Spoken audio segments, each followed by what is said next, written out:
Ready as now. Mean. Like it took me a little while. Nah, I think, there's no accidents, bro, and I think that was all a good thing, because this was in the sun, and I, probably wouldn't have... It probably could have, overheated while we were filming, but then now that the van's here, there's shade, so it's I think we're good, man. We're good. How have you been? Yeah, good, bro. Wow, actually, I've been going through a bit of a transition, eh? Yeah. Which side would you like? You take your pick. I'll sit close to my cup. Beauty. I've actually been slowing down off smoking buds. Yeah. Getting myself back on the bandwagon a bit. I was getting pretty deep and spending a little bit too much time at 3 a.m. watching some crazy conspiracy theory on my phone about just some deep scroll shit where you're like, oh, it's bedtime, Yeah.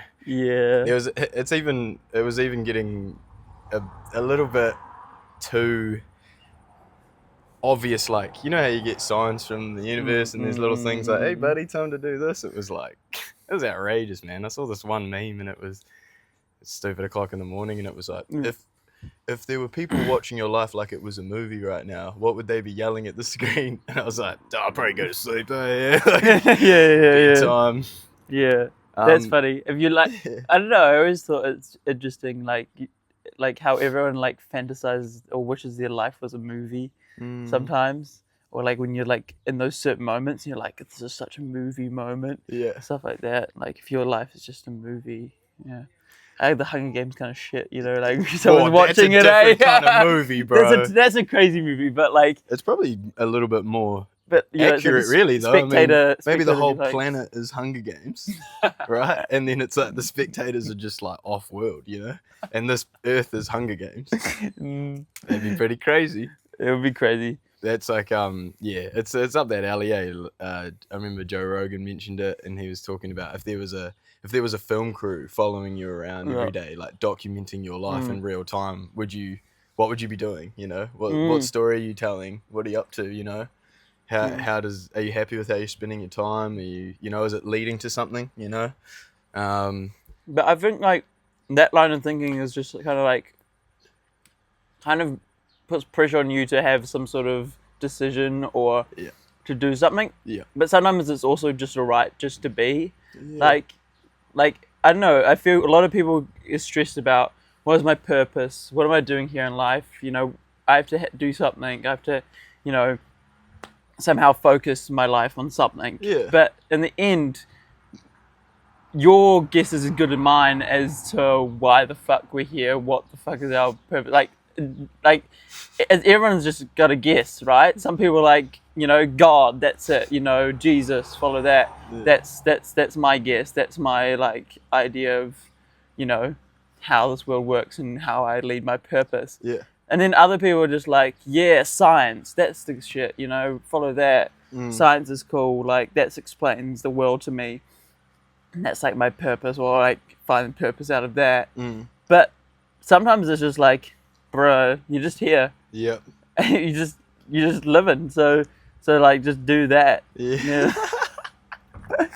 just breathe. Just do breathe. That, bro. For real, that's that. But that's in the end, it all comes back to that. It's just a breath. It's because deep breath. Should we do three deep let's breaths? do 3. Let's do 3. Okay. Ready? Yeah.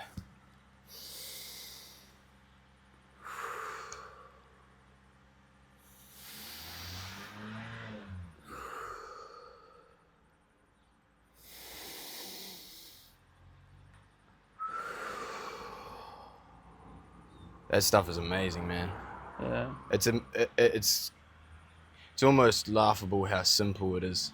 In terms of bringing yourself back down, having a moment, and just oh man, I felt so much calmer after that. I didn't meditate this morning on my way here. I was just a bit frantic, and so thanks for that, man. I needed those couple breaths. That made me feel real good. Because it is like that, eh? Because it's just you just stop what you're doing just to breathe. Well, it's interesting because it's actually before. I just want to make sure these mics are working. Do you have a little light on yours? A little green light? It was green lighting before. Right in there. Yeah. Okay, we're good. So, breath is the bridge between something that you can do consciously and something that happens unconsciously, which is why it's such a important part of that sort of thought process of trying to figure out purpose, you know, because it reminds you that stuff's always going on, even when you're not paying attention. But when you do pay attention, there's real power in there, you know? Like, you can have an effect on yourself in a positive way by focusing on the right things, and breath is a great thing to focus on in terms of overall stress, health, well-being, anxiety, all those sorts of things. So, yeah, breath's massive. Yeah. How are you, bro? I didn't ask back. Oh. How have you been? Yeah, I've been good. I've been busy. I guess, I don't know. I've kind of put in the front seat a lot of my work now, and I'm focusing on that. Which is I'm working up with the Cape kidnappers at the farm, and I'm being a bartender up there. Later, brother. See you, Milt. And so like that is kind of in the front seat at the moment, and I've put a lot, like, I guess my socializing's kind of been put in the back seat a little bit and stuff, which is I guess uncommon for me, because like you'll know, and like everyone will know, like any event in Hawke's Bay, basically, I'll be there. which is funny. This way, like, this way I was like in those so many people, not just because of me, but because I'm literally at like almost any event. Yeah. That's what you got to do to connect in the way that you do, bro. Because, I mean, Twisted, man, when we were down at Twisted Frequency, watching you just fucking flow through groups and pop up unexpectedly. It was always just such a blessing when you'd arrive. It was almost like this little wonder. You just go, oh, there he is. Hey, buddy, where have you been? You know, and you're just off doing the thing. And then, my favorite part, bro, honestly, my highlight of Twisted, you already know what I'm going to say, bro. Sitting there watching all the fire dancers, bro, like doing their thing. And then you just came out of nowhere on like the last night and just started fucking doing some really impressive shit too. Like, you had really good technique. It was smooth. And you like nailed what you were doing, and then I was like, bro, Lief, and we were just sitting there amazed, and then you did such a short little spell, and then you called it, and you went off, and I was like, this guy. And then you came and sat down, and I was like, why'd you, like, you should keep going. You're like, no, did my bit, I nailed it, I know what I'm up to, like, there's levels to this shit, and that's where I'm at. And I was like, bro, well, you're in a fucking crazy place. No, it was like, it's cause like, the fire circle at Twisted was pretty crazy in terms of like the level of like people who were there. Yeah. So I was kind of a little bit scared when I went in, and I was like, you know, they're gonna like kick me off for being too much of a noob. Yeah. But my friend Ishmael, who was there, who gave me his fire stuff to use. Oh, cool. He was also really good. Yeah. And I was like, I've got an in, so they show. Shout out Ishmael for making my highlight of Twisted happen. Yeah. What a good dude. Yeah, well, from my perspective, man, because, I mean, obviously, I'm not in the fire circle, and I don't know how to do any of that stuff. But I can, as a spectator, you know, do what spectators do and have an opinion anyway. Yeah, for sure. You're good, man. You got some moves, so it was very smooth. So Thank you very much. And you also juggle. You're a man of many talents, bro. When you started, you were juggling at Twisted too, and I was like, what the fuck?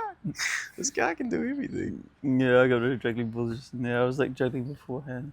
When did you sort of start doing that? Was that? Juggling is like a one that goes back a while, because my class, I went to the Steiner School, which is like around the corner from here. Good school. And I had a teacher who was like real into juggling. So basically he just like was like really keen on juggling, so he basically forced us to juggle, which was in the end a good thing, at least for me. Like other people might be like, oh my god, we spent so much time juggling, it was what a waste of time. But for me it was cool, because I was like, I really liked it. And we went on a class trip to Auckland to the juggling festival. Ish. So that was like pretty highlight camp of my like lower school years at Steiner, was like going to the juggling festival.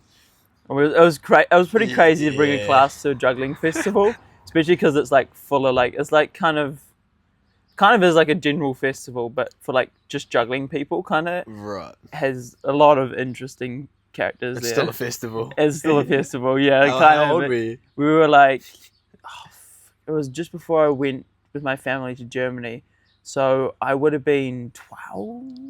Yeah. So yeah, because I turned 13 that year. Yeah, so that was pretty like Early introduction to a festy. exactly. Mm. Yeah, there was like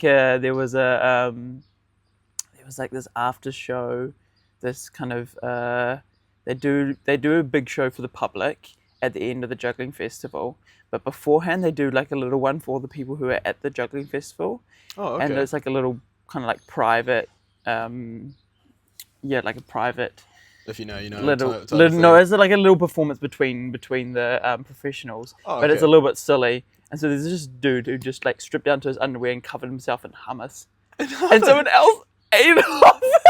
What? What does that have to do with juggling? It's No, it was just crazy. I'm like that kind of story, or like that's the first time we like got flashed. We're like, 'cause Oh, bro. there was a whole there's pools, right, and there was like slides and things, and they got closed at a certain point, but we wanted to go for like go swimming, and it was kind of getting dark, Yeah.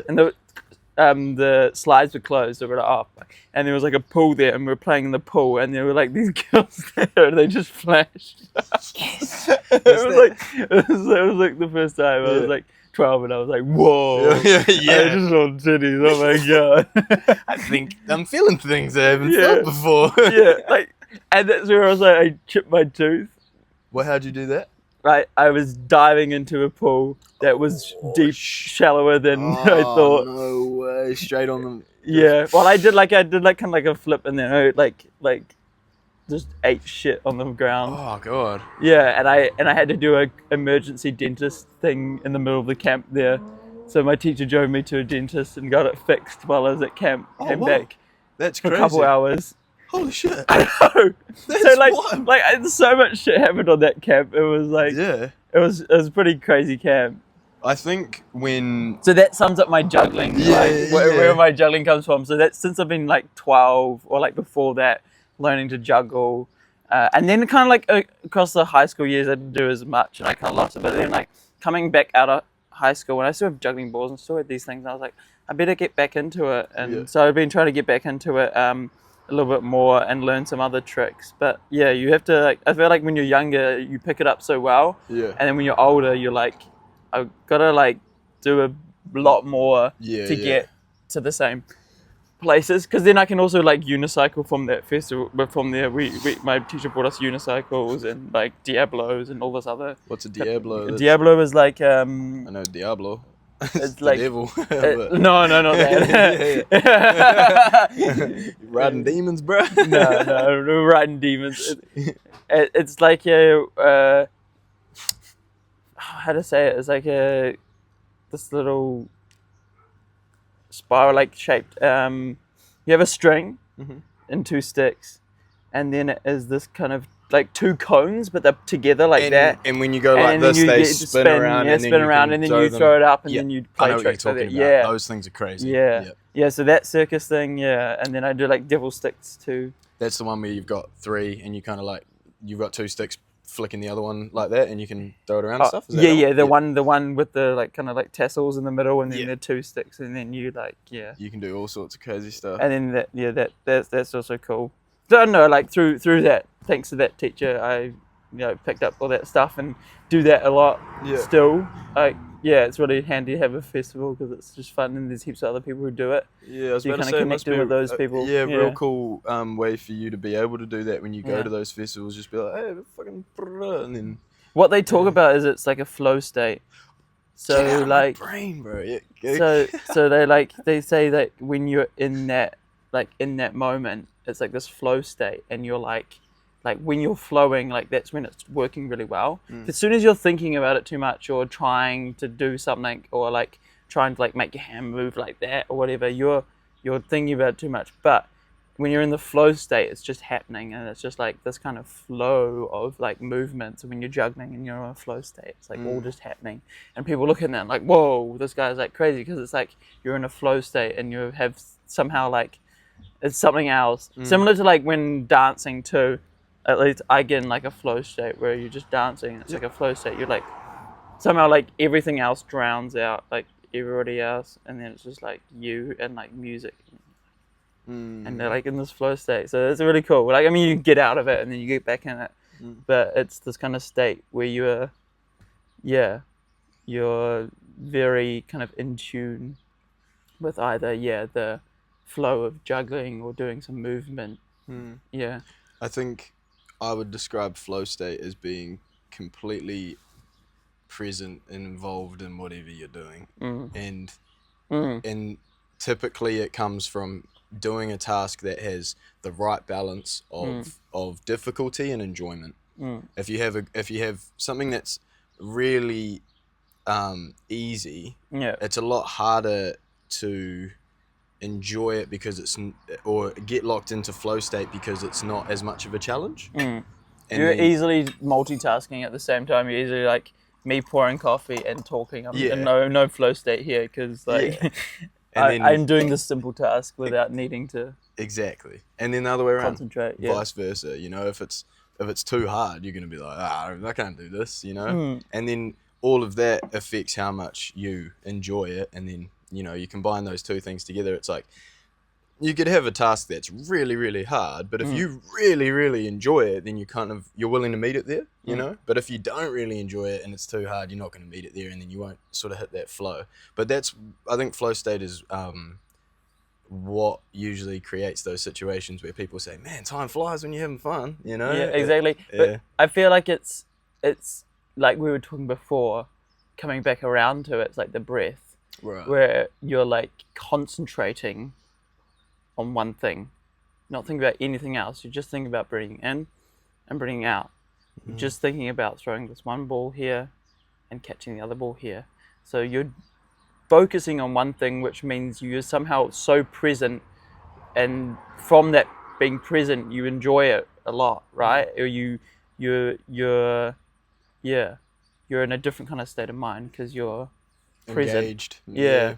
And it's good to be present, I think, because in this world, like, I feel we have so many distractions. It's crazy, right? Yeah. Your phone is like the most distracting device ever created. Yeah. And if you look at science, like, say you follow science, the religion of science, as I call it, no, but like it's this that if you focus on something and then your focus is broken, it takes you so long to get back to the state of focus. I think it's 30 minutes or something before your brain can fully be back in there. That's crazy, right? Yeah. And literally one notification can destroy that. Like one notification, you hear it, one like whatever, Messenger, Snapchat, whatever, one notification and it's gone. Yeah. Like your focus is gone. That's 30 minutes again. You have to 30 minutes of your life to get back to where you were just before because of someone trying to get a hold of you. Yeah. or something. Yeah, or even just nothing. Or just looking at your phone and then Snapchat sent you a Snapchat, you know? You're like, fuck. Fuck off. I don't care. Duolingo's telling you to get back on the grind. Duolingo's savage with that, bro. It's like, it hurts sometimes, man. It's like, what are you doing, you loser? Like, come learn a language. You're like, bro, fuck. How about some positive reinforcement, you know? What's up with all of this? I have it as a widget on my phone, and it's just a Duolingo guy crying. Yeah. And he's like, do you miss me?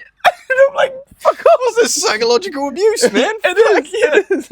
Yeah. But I've tried Duolingo a lot, but I honestly don't think it really gives you the best shot at learning. But I think it's really good for kids. It definitely means you can say a couple like sentences in a lot of languages if you wanted to.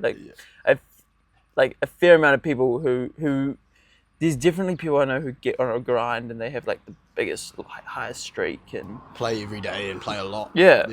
I think you need to treat it like that. I think it's if you treat a game. it like, but it's study, you know? So it's like if you study for 5 minutes a day, how quickly are you going to learn that thing? Versus if you study for an hour or 3 a day, then you're looking at a lot more progression over a lot shorter amount of time. Yeah. So, but I still think that even with that, based on conversations with people from other countries and stuff that speak those languages, and it's so funny because it's like you call it Duo Spanish or whatever, you know, like you walk in with a Duolingo version of Spanish and start talking to people and they're like, you've been using Duolingo? And you're like, yeah. So it's immersion, just getting in it and like being a part of the culture where that language is, or being in the country or whatever.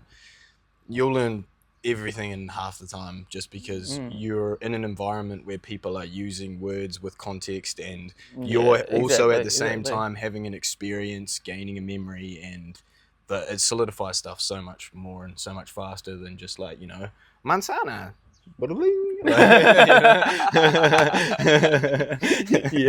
yeah, it's actually so true, and it's funny because I literally have been trying to learn Spanish because I'm going to Spain soon to go study acting. Que rica. Yeah, so I'm in a similar situation where I think it'll be fine when I get to sorry. Salud.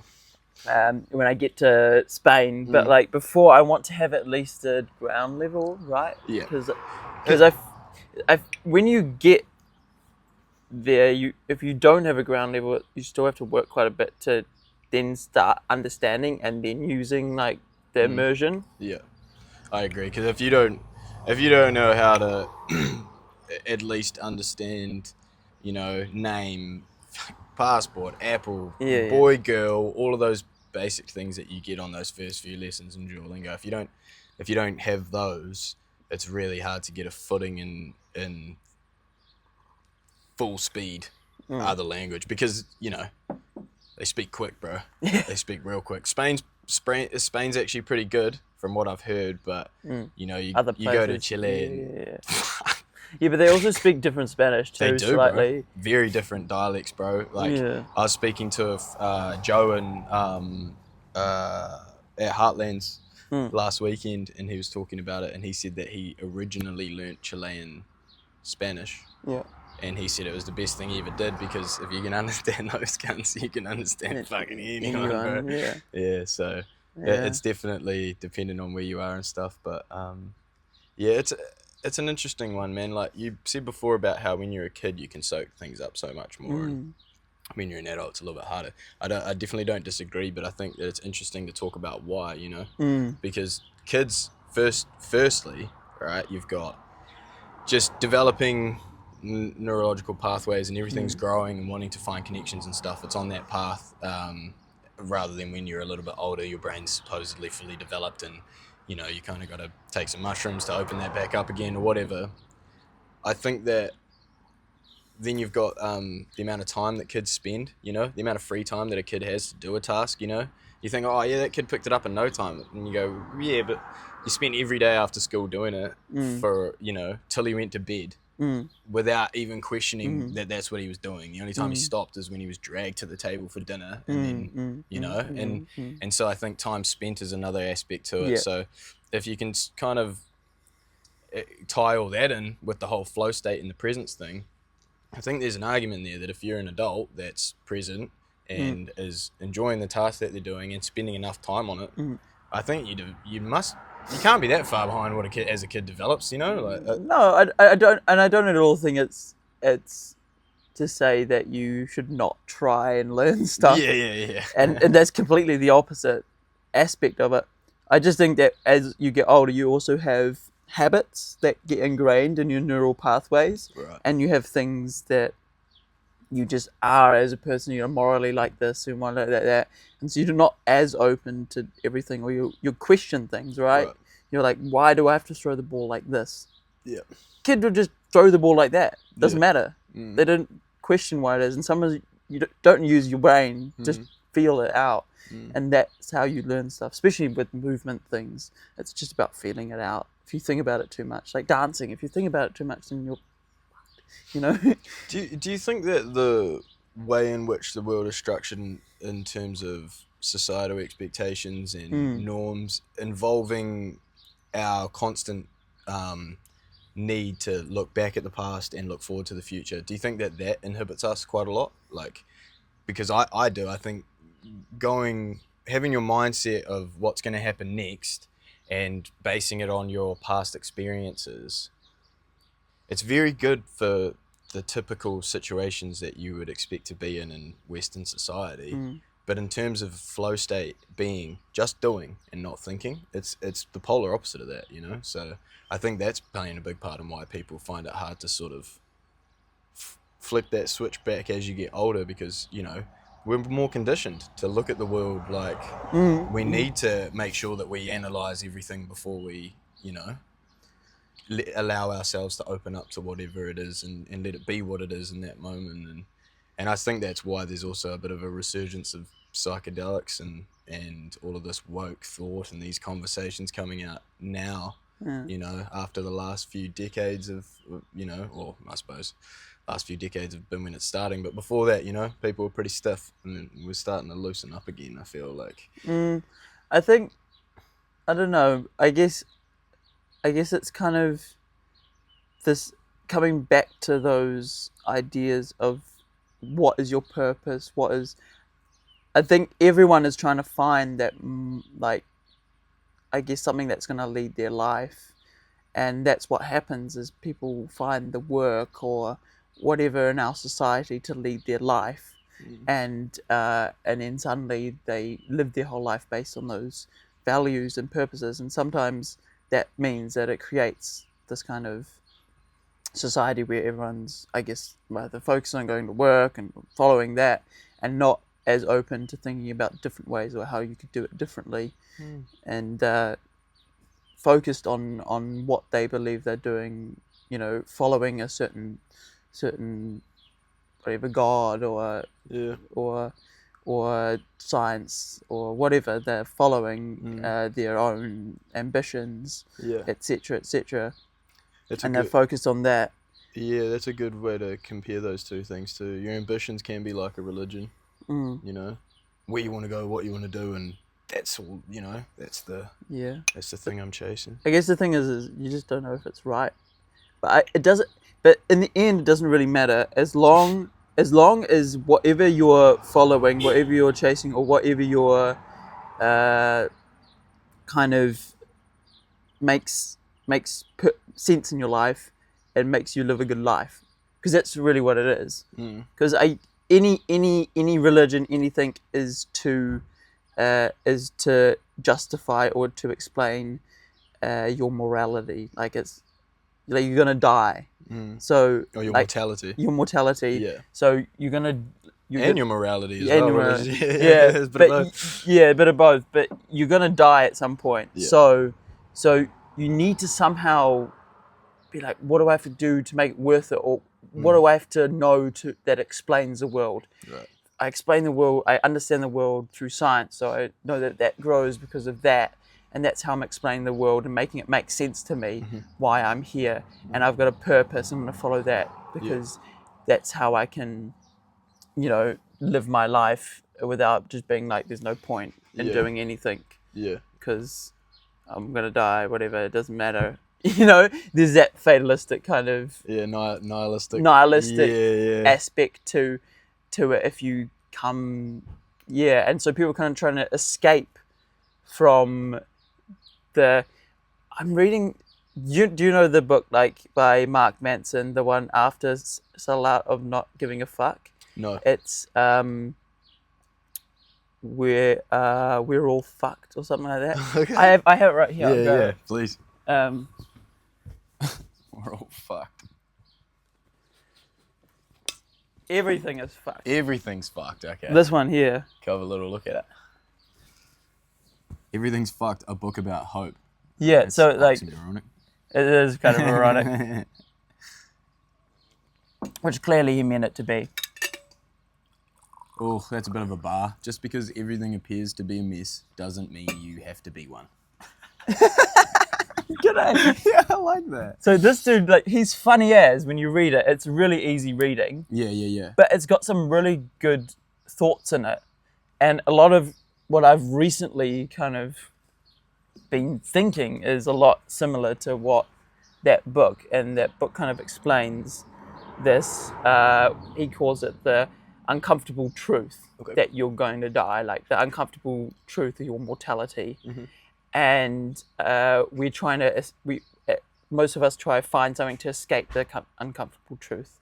Like, if I believe that there's an afterlife and there's that, I'm escaping the fact, like, when I die, there'll be something afterwards. I'm trying to escape that. Or other people, they think, they're trying to explain the world to escape the fact that it might just mean nothing, or the nihilistic perspective that could come to play. Yeah. But he talks about going to the other extreme and going to the nihilistic perspective to then come back and think about your purpose and things in a different light, with also being in touch with the uncomfortable truth. Yeah. So being like, I'm going to die, but how can I, as I'm here on this earth, what do I follow that's just, basically he comes up and just says, just follow some good morals and just be a good human. Yeah. Because that's your purpose. You should just do that. And that's what people should just do, is just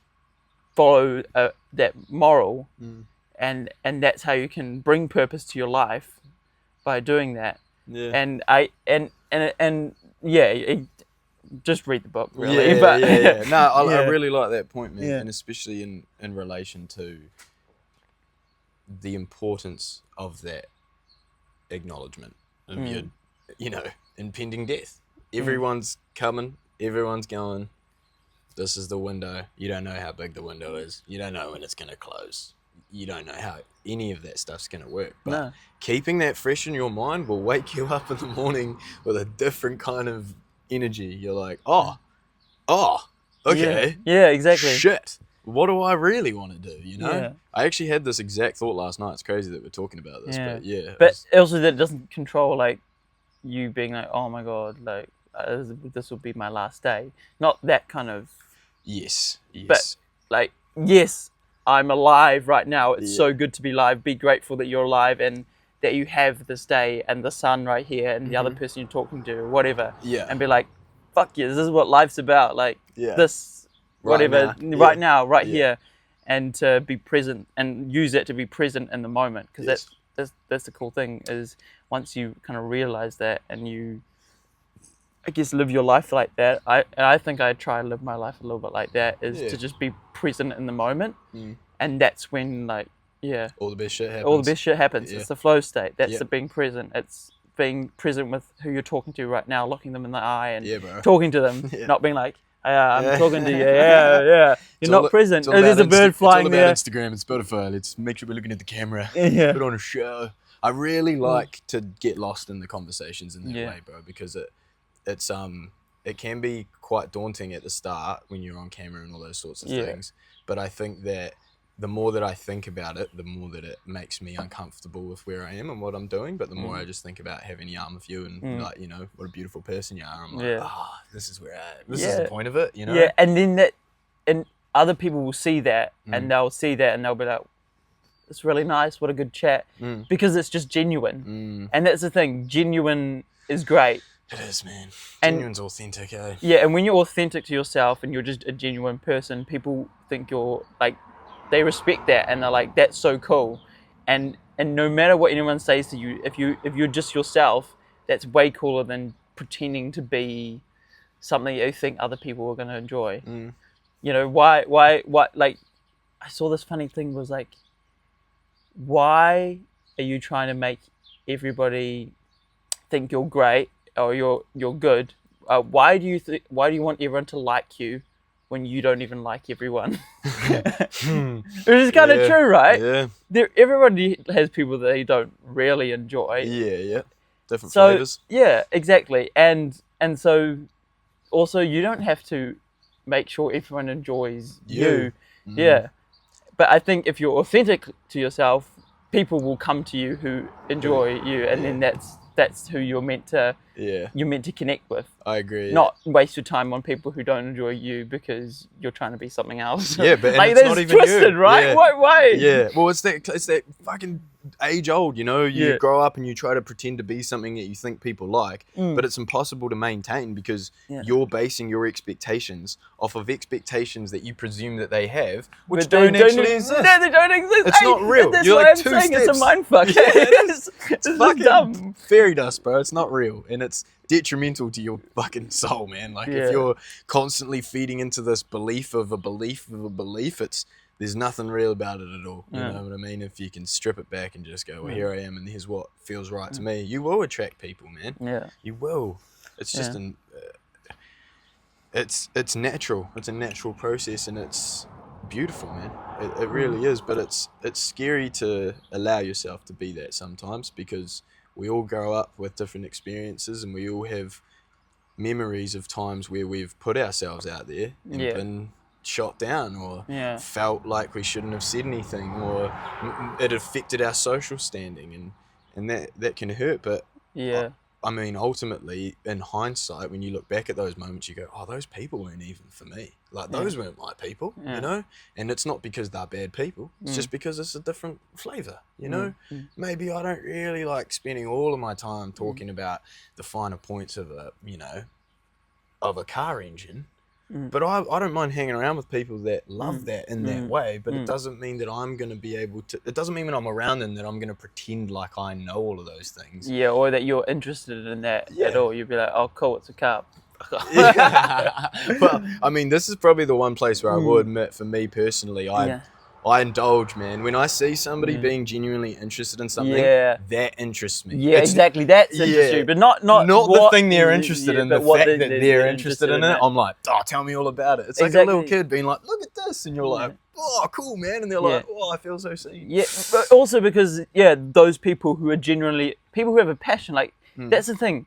That's what a lot of people want to find in life, is a passion, where someone that genuinely they'll talk to you for ages about this thing because they're so passionate about whatever it is, you know, this little bench that they made, or like whatever, like it can be anything in this world, as long as they're passionate about it, like that's cool. That's like, I don't know, that's their purpose. You know? Yeah, or at least one of them. You know, it's not to say that people can't have varying things, but there's some things that you just see people and you go, whoa, that's their thing. You know, they definitely are absorbed by that. Mine's talking shit. That's why I'm trying to bust into this whole podcast game, bro. I love having these yarns, bro. You can come out with everything. You just like start talking about it, you're like, oh my god, like we're already like, I don't know how many, like half an hour into this. We haven't even touched on the subject. But this comes round to it all, bro. I think it does. It connects, and it ends up coming around to it. Yeah, I think that's the beauty of this conversation concept, is that I spent a really long time having these yarns with people, very general, very broad, whilst also being specific to that person. But I found a lot of connections between all these conversations, and it was always that, you know, just the dude in the corner of the party with me that I'm just yarning with, and he's telling me about all this stuff and the thing he's passionate about, or maybe he's having a hard time, or maybe she's going through a breakup. Like, there's lots of different things and points in people's lives, but I love to just be in a part of it, be a part of that conversation, and have somebody feel heard and genuinely listen to what they have to say, because there are connections between all of those experiences and my own.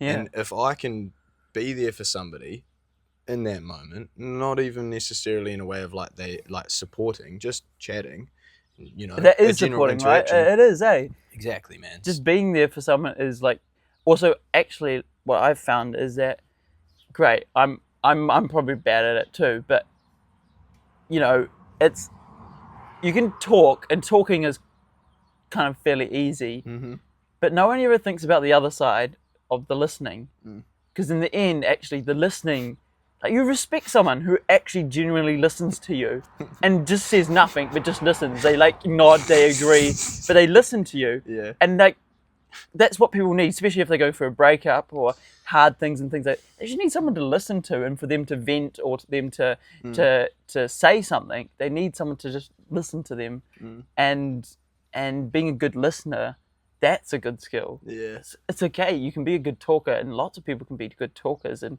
fucking I can yap for fucking ages, and we're doing it right now. But it's the listening that I think is a genuine skill that everyone could be better at, and for sure me. I think I talk a lot, but I mean, I think the listening is but being a good listener, right? Because not just I'm listening, but being like a genuine listener, being there, being involved. Right. You're just listening. You're agreeing a little bit. There's a range to it, though, because I think that I saw this TED talk, right? And I just want to bring it up in relevance, like you said, in terms of being attentive and whatnot.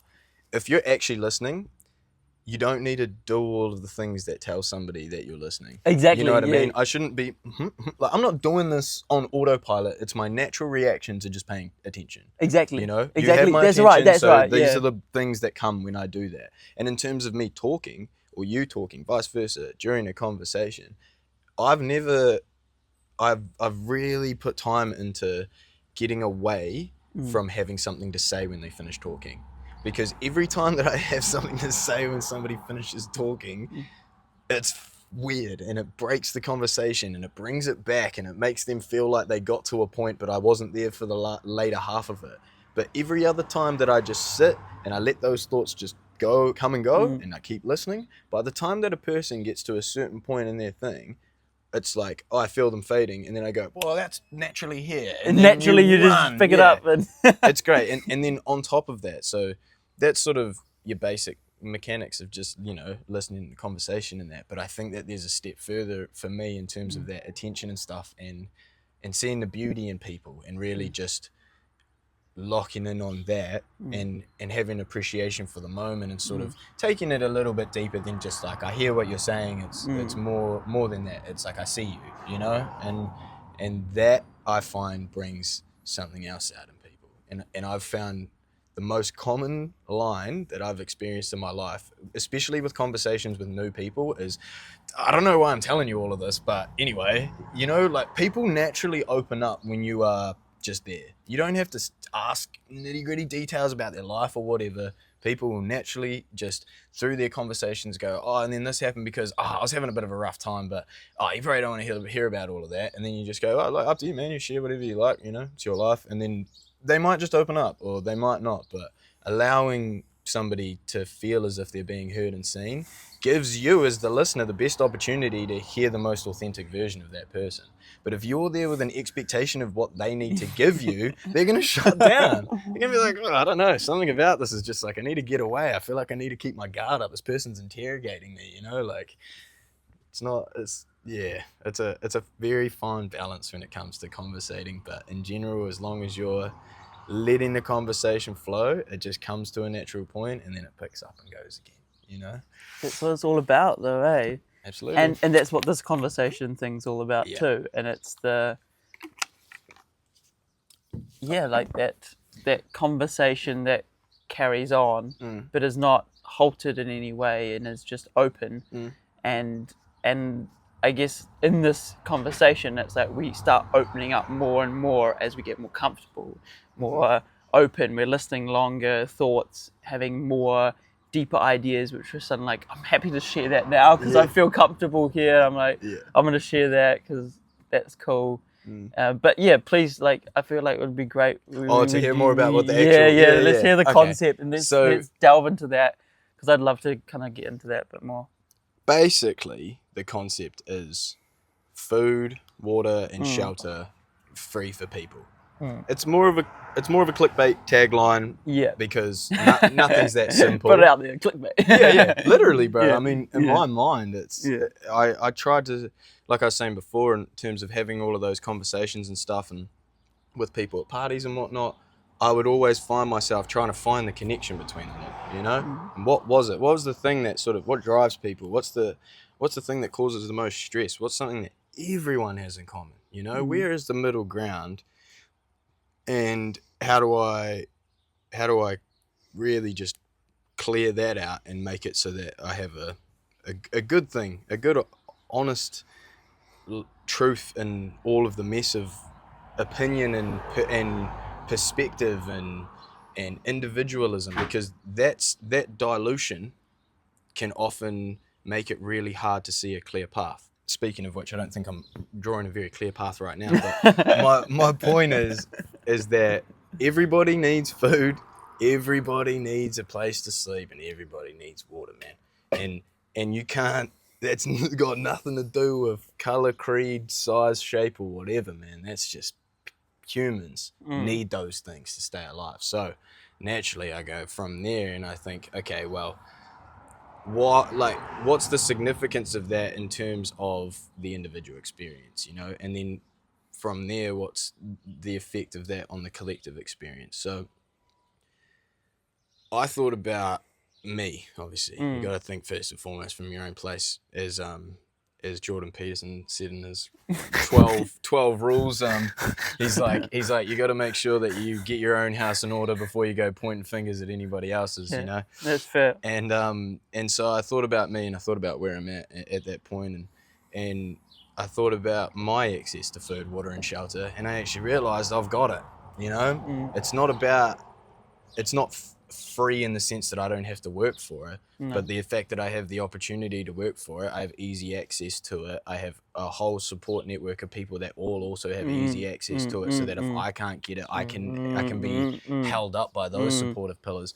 And I just sort of sat back and went, what the hell am I worried about? You know, I've got everything I need. And I went, crap, you know, I've been sitting here thinking I need to change the entire world because I don't have the means to get by in the way that I want to. But that was because I was so caught up in the societal version of my life where I'm 25 and I'm still, you know, I'm flatting, and I kind of work and do stuff when I can as an independent contractor and whatnot, but I don't have a very solid life in terms of, you know, home, family and kids and all that stuff, you know what I mean? Or wife and kids. It's like, and that made me feel as though I was somehow not doing something right or whatever the case may be. But, you know, when you strip it all back and you look at what really matters, and I looked at my family being okay and looked at my ability to be able to go out and pursue all of those things, I was like, well, everything's all good, you know? And so what can I offer, you know? So with that in mind, of understanding that I'm all good, realizing that I'm going to die, and knowing that I have a certain amount of a window of opportunity to do something, I decided the best thing that I could do was discuss with people this concept and this revelation of the acknowledgement of the importance of those things, the ubiquitous, like unanimous, everyone's need for it, and realize that we as individuals kind of dictate how those things affect our lives in terms of our mental. You know, you could spend your whole life with everything you need and feel like you never have enough if you're constantly putting your happiness further away from you, or the, you know, the next time I get a raise, or once I get this house, or once I get this car. Classic story, we all do it. But if you can rein it in and go, well, you know, I've got everything I need to be alive right now, so I'm good. Happiness is yours. It's an inside job and you're away. Now, I think that we can all spend the rest of our lives trying to find the balance from getting away from doing all the putting happiness over here and bring it back in here. But I just think that it's more difficult to do that with the way that the world's structured at this point in time. And the reason is because of the amount of time that people have to look inward. You know, you've got to go to a job, you've got to do all of these sorts of things to get by. And I'm not saying that work shouldn't be a part of life or anything like that, but I just think that those three foundational things, if they were provided for people would be able to direct themselves more easily towards, or have the time to find their direction towards whatever their purpose or passion is, like we talked about before. And that's to sort of full round it, the whole purpose of this conversation is to hopefully just turn a cog in people's brains to make them realize that, firstly, if you're in a first world country, you got everything you fucking need, including all the time in the world, so stop putting so much pressure on yourself. And secondly, if we really wanted to change something about the structure of all of this, the only difference between it being a possibility and an impossibility is the amount of people that are having this conversation. Exactly. Can't underestimate the power of a conversation, man. You just can't. I love that concept where it's, talk about it and people start thinking about it, and then in the end it'll start happening. It's just kind of into this inevitable domino effect. And I guess it gets me thinking about it too, and it's like, what does that mean that we have all that basics covered? And like you said, it's similar for me, and I think it's like to respect your privilege sometimes and be like, hey, I'm super privileged to, you know, have shelter, have food, have water, and be able to get by without working too much. And still run a pretty happy life. isn't that like just so cool? That's awesome. Amazing. We did it. And if you're present, Yeah. you realize that, and if you can be happy for that, Yeah. you don't need anything else really. Nah. But I guess there is also that drive for other people, and that means that certain people have come to that where they just need that little bit more, and we have a lot of billionaires in the world who are probably very out of touch with that too. Right. They wouldn't even think about this concept. This would be crazy kind of revolutionary idea for them to be like that, because we have billionaires that could end world hunger. Like, imagine if all billionaires came together and they just gave a portion. Like, they wouldn't have to give all their money away. They give a portion of it, and they'd probably end world hunger. Other thing is, we're producing in this world, we produce enough food to feed everyone, but there's like so much food that goes to waste. Like in our our Western privileged countries, so much food goes to waste that could be feeding so many people. I mean, farmers, we produce like in this world at least like 1.5 of what we need, but it doesn't get to everyone. There's still 800 million people starving or whatever. It doesn't matter the number, but too many people. It shouldn't be any. Especially if we're producing enough food for everyone. And we've got people who could probably pay for everyone to have a feed. Like, what? Like this? You think about it, eh? It's crazy that we live somewhere where that couldn't be a possibility, and that doesn't happen. And yeah, I guess that conversation gets you thinking about how could that change? But I think it changes by starting to realize your privilege. Hold back on that and be like, whoa, okay, I'm actually got what I've got covered. What about these other people? You know, how can I help that come forward? You know, I guess it's about the personal ambition, not being so focused on yourself that you don't see others. It's hard to get people out of that, because we have been so individually driven as a society for a long period of time, and I think it's been a good thing. I think it might be a unpopular opinion, but I think if we hadn't have kind of told everybody, look, mate, here's the system of capitalism, it's totally up to you to go make whatever you want from it. If that never happened, if there wasn't a period of time that people had to work for themselves, I don't think we'd be here coming to these conclusions right now, because we'd just be babied, you know. I don't want to sound like I'm contradicting myself, but I believe there is a sweet spot between giving people everything and giving people everything they need. And I think that you can give people everything they need without taking away the character development that's required for somebody to actually appreciate what they're being given. And I think the sweet spot's just those three things, you know? I mean, I feel like the thing is that I feel like I'm in the sweet spot, because I also, I guess I think I like having to work for something, right? It makes me appreciate it more.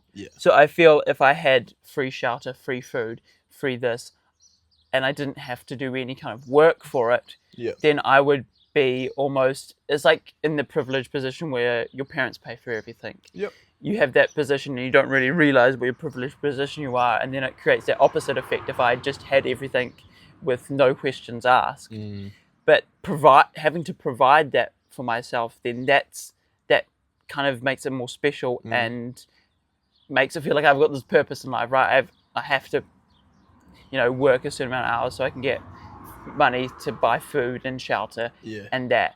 And then I really appreciate having food, shelter, and that, because I've worked for it. Couldn't agree more. And that feels good. And I wouldn't want to take that away. But I think people should just you have to work less. Like surely in this capitalist society, when it started, like Industrial Revolution, all that time, people were working like 7-day weeks, no breaks, crazy, every day working heaps. And the idea was that in the future, when there's more technology, and we have so much technology now that does all our work for us, but somehow we're still working 9 to 5 shifts, like 5 days a week. It's been reduced, but it's still happening. And that's because productivity. People want money, and in order to get money, you need people to be working for it. You know, like. But we don't need to work that much anymore. Surely we don't need to work. There's people working overtime hours, and it's like, surely somehow that should move to where we're just working 2 days a week, and it covers everything. Yeah, that's all that's all the work we need to do. Well, it's interesting to define work. You know, it's like I would work every day doing this pod, and I wouldn't even consider that to be work. No, you know, but it is. Technically, it can contribute towards something. It can offer society something in a small way in terms of the conversation, and you know, it's entertainment, it's all that sort of stuff. But technically, it's work. Yeah. And then, you know, if I was to explain why I'm bringing this up, it's because I believe that in that system where people have those things provided, right?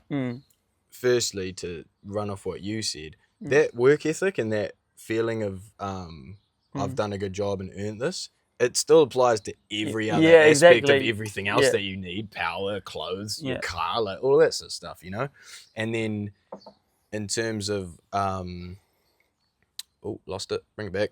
What was I saying just before that about oh no, I feel like the train of thought you were going on though is like, if you do something like this podcast, and that's what you contribute, and that's what you feel like is the you work. Got me. Yeah. So everyone will be doing their work that doesn't actually feel like work because they're doing the thing that they're passionate about. And I believe that if everybody was doing what they really wanted to do, it would level out and everything would be done. But only if we were in a position with technology and all of that kind of stuff to create a really nice transition period, man. This isn't happening overnight. This might even happen in our lifetime, but over like a generation or 2 or 3, you know, you can implement something like this slowly without making it this big hard cut. Yeah. And then what I'm talking about with these concepts is after that transition. You know, that's the thing I'm interested in is how people behave, what ways are they spending their time. And I think it makes sense to assume that people would just do what they would love to do, and that would level out. And maybe even you've got more robots and stuff doing the manual labor jobs at that point. You know, we're getting pretty close to that, man, which is freaking nuts. What I come to is like, as humans, are we ever going to let that happen? What happened? Like, I feel like part of me is like, yeah, I love these concepts and things. Right. I'm like, all in, freaking this should happen. But also, in a sense, we chose capitalism. Yes. We chose capitalism to run our world. We could have been communism, could have been other things. We gave it a go. And somehow, you know, we came to capitalism, and that's what we've been following.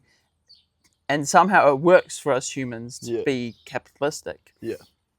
And maybe that's also part of our nature, like, to have that. And I don't know, if there's the idea is that, you know, if your life is pain-free, then you try and make some pain there. Yeah. Like privileged people who have never been bullied or never had like some trauma in their childhood or something like that, they still try and make up that certain things in their life are really hard. You know, when you talk to someone and they've got a house and they've got this and that, but they start talking to you about how hard their life is currently and how they're going, and you're like, whoa, hold back, like, you got a house. Don't you realize like you're so how crazy privileged you are? But you need to somehow create some sort of balance with having a bit of pain or somehow having your life hard, because I feel we naturally need this up and down. Yeah. You know, you need the high and you need the low, because you can't have the high without the low. You can't have the good without the bad. Yeah. You know, what defines good if there's no bad? Yeah. And so there will never be a point where there'll be no bad. Yeah. And potentially that is also the aspect that there'll never be everyone fed and sheltered if there's not some people not fed and not sheltered. Right. And whether it would ever be a point where like everyone has that. I mean, it'd be cool with a majority, but maybe it would be that there would be. I don't know, because it's never been put into practice. Yeah, you're talking about cosmic balance, and you're like, Yeah. maybe there's a reason everything is as it is, and it's not because of in ignorance. It's because of naturally this is the way that we've balanced out at this point in time, and it's good that there's people that are in those like states and people in the other extremes, because that's what allows this whole spectrum of existence. Yeah, I mean, I don't think that I'm not saying yippee that there's people starving. No, I'm with you. That's not the whole idea of it. It's more that it's like, would we as humans ever be capable of creating everything to be even? Because I feel like that can't happen somehow. That always something is gonna fuck that up. Yeah. And there'll be somewhere there'll be the pain to the joy. Yeah. There'll be the sadness to the happiness. Yeah. Because you can't define it all being good. Yeah. And even if it was, imagine everybody had shelter and everybody had food and stuff. Water, yeah. There'd be something else. Yeah. And there'd be another dude doing a conversation and he'd be like, we don't got we all all these houses, but we need power. yeah. It's like, but we all, like, most of us have Ferraris. Well, not everyone has a Ferrari. This is a problem in the world, G. Like, everyone, we need Ferraris for everyone. Yeah. And then that becomes a problem. Yeah. Because I feel like as humans, we'll create it. Yeah. We'll create something New problems. Yeah. And for the moment, I mean, I agree totally. This is a real problem. Yeah. Food, shelter is a real problem. Yeah. But if we all had that, we'd definitely be after something else. Yeah. We'd want something more. Yeah. And that is part of it, I guess. Part of being human, I feel, is the aspect of us individually wanting more. We want, trying to get somewhere, and then like you said, sometimes we look back and we're like, oh, shit, I have a house, I have this, I have that.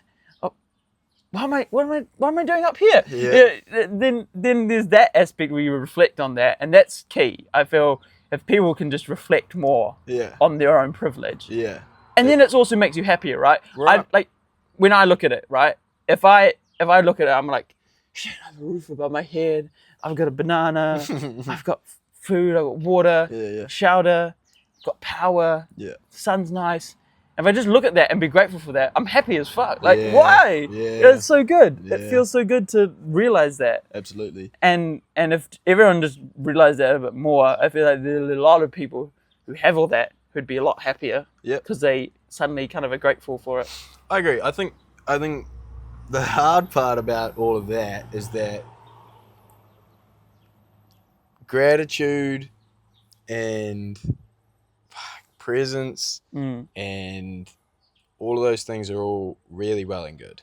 But the reason why I think people often slip back into those patterns of that mindset of everything's so hard and blah, blah, blah, is because it's because food, water and shelter are those things that literally keep you alive, right? And so you've made a really good point that by the time, say we sort it out miraculously, humans will find something to be, upset about.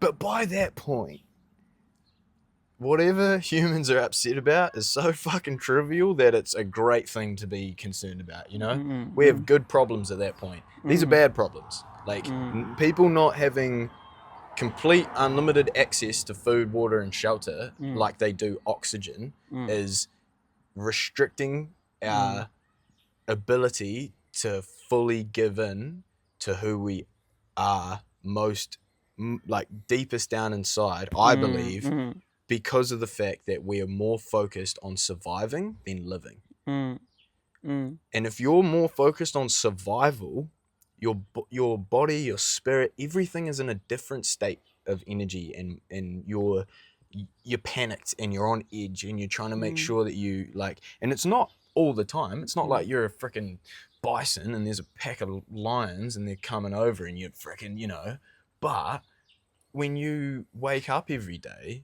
the choice is not yours. You're going to work, because if you don't, you're starving. That's what we're taking away from ourselves, is the freedom of that choice every day, not in the sense of like, well, you can, okay, don't go to work. You can become a bum, you can become a druggo, you sit on the street, do fucking nothing. You can. You don't want to do that. You deserve more. You've experienced life and the beauty of it, and you want that. And so you put up with this system in the meantime. And some people, very poor people, and fucking all of the other people on the spectrum, very poor people are usually the best at it, but find a way to be happy with what they've got. And I think that that's fantastic. And also to touch on what you just said about capitalism being the system that we've chosen, because it may be aligned with our human nature, I 100% agree with that, because capitalism is the perfect thing to help satiate the need to have more and be better than other people. But the problem is that the bottom line is starvation and death when it could be just sitting at home doing nothing with a full belly of food. So if we can just lift that to there, then add this little socialist kind of cog to this capitalist system, then people can have the choice every day of what they do, spend the time figuring out how they really want to spend their time, and not feel the need to have to become a freaking millionaire to finally feel peace, bro. Because for me, man, that's all I want is to be in a position where I'm just like, fuck yeah, there's food on the table, my family's got a roof over their head and we're all hydrated. Now I'm like, good.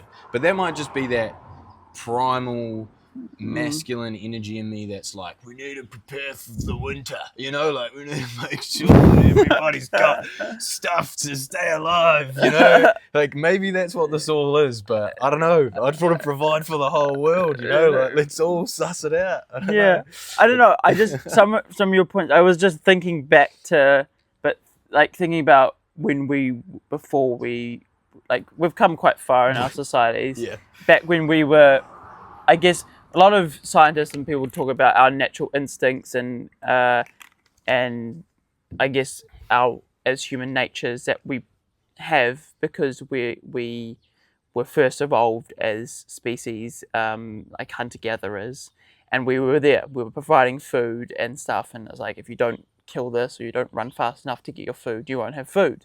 And a lot of our I guess those things that maybe drive capitalism and drive those things and drive that hunger for more, and that is the primal instincts that we have and that are inertly in us that create those kind of needs. I think so. And things. And I don't know, somehow we're going to need to somehow feed that either way.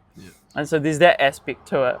But another thing I was thinking was also, what, like, if everyone was fed and if everyone was that, would our population just rise? Like, how would our population rise? Like, how much can this earth support the human species? Because I feel like already we're at quite a big point, like 8 billion people, whatever we have on this planet, and how many more people can this planet support before it goes? And I mean, I have sometimes like these nihilistic perspectives where it's like, you know, the planet is just gonna, you know, it's just a natural, like dinosaurs, there's a natural end to things, and we as humans obviously want to kind of preserve us as a race, and we're trying to fight climate change, or most of us think about climate change and be like, you know, this is an actual problem. You know, our Earth's heating up and we're not going to be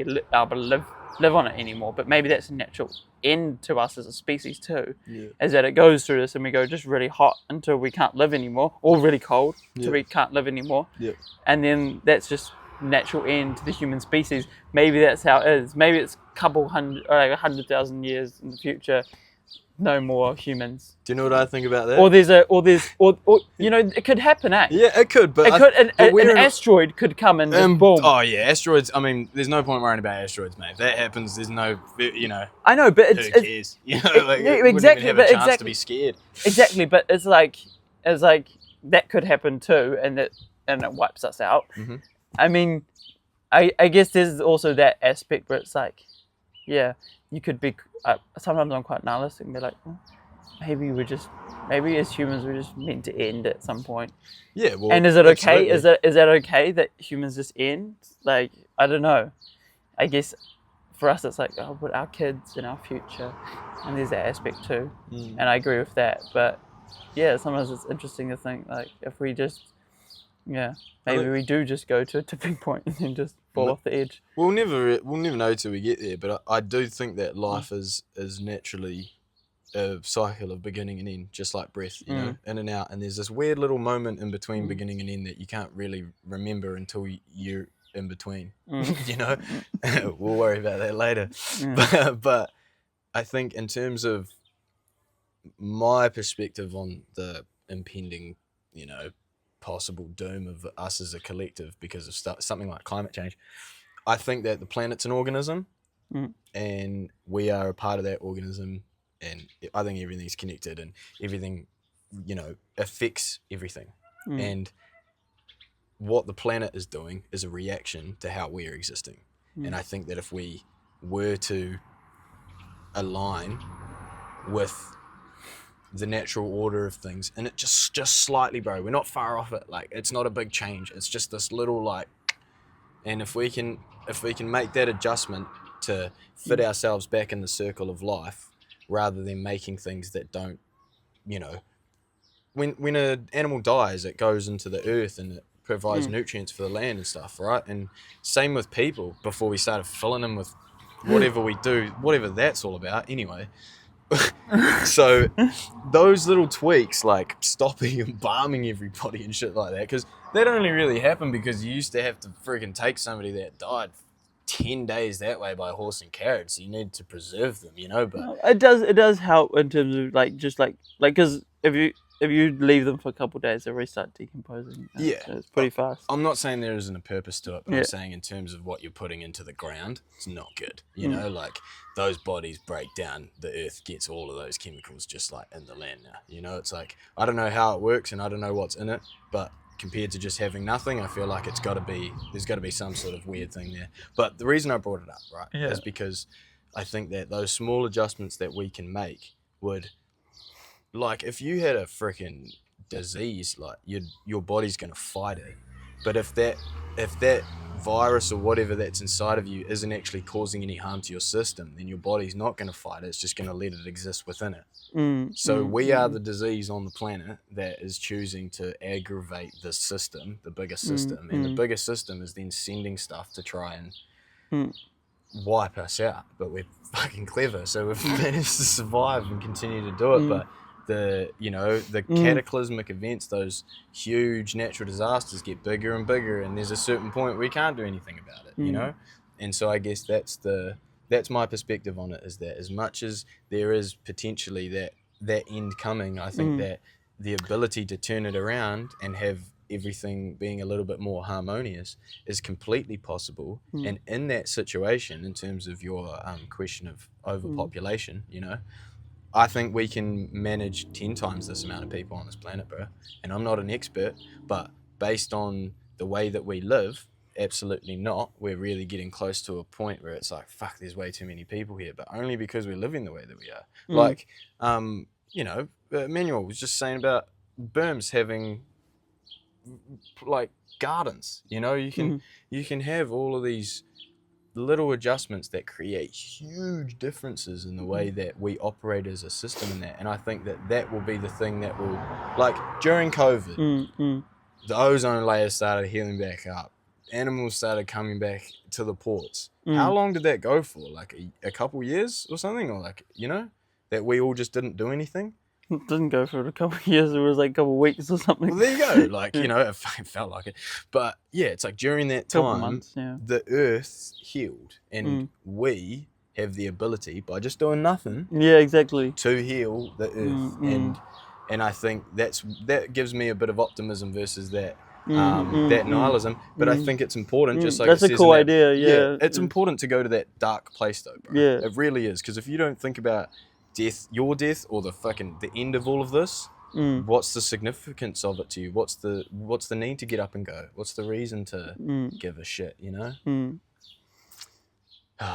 That's a hell of a conversation, bro. I love it. I love having it, and I've really enjoyed chatting with you about it, bro. It's been good. It's been informative. It's been been, mind opening, and I feel like I've helped plant another seed, and not that it hasn't been something you've thought about before, but good to have a refresh. Yeah, exactly. Yeah, I don't know. I'm really happy with life. So. Me too, bro. I'm glad you're in it, man. You're a cool dude, and I'm glad we've crossed paths and had the opportunity to share in each other's experiences, and I look forward to more coming down the road as well, man. Yeah. I think we should wrap it up. Yeah, for sure. You got some shit to go do. I do, but I also think that I won't leave you hanging if that's where you're going with that. Do you have any piece of advice for the people out there? Any gems to help people maybe enjoy that life a little bit more? No pressure if not, but I like to ask before I call it. Yeah, I was just thinking, I guess rounding back to the start of what I was saying about being comfortable with your own death. I reckon that's, I don't know, I guess maybe not an everyday piece of advice everyone gives you, but to be comfortable. Like sometimes I think about it like, if I died today, would I be happy with my life? And personally, fuck yes. Man. If I died today, I'd fucking be sweet. I'd be like, doesn't matter, whatever happens. There's nothing more than I kind of needed to do then. And if I died, like, that's fine. And I know I did have like an experience where I nearly drowned. So there was like that aspect of it that I feel like I've kind of got close to death.